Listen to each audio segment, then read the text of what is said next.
Alright, our vocabulary. So we're going to simplify the following by combining like terms. Remember, we can only combine things that are alike.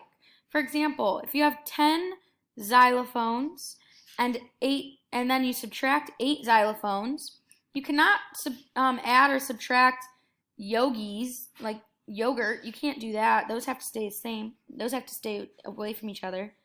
So 10, if we have 10 xylophones and we take away 8, so we have 10 of them, we take away 8, 10 minus 8 is going to be 2 xylophones. Then we're going to have, I'll do this color, plus 7y yogurts and then plus 3 yogurts. So what's 7 plus 3? 7 plus 3 is going to be 10 yogurts. And we're just going to add them together because 10y is a positive. So we're going to have 2x plus 10y.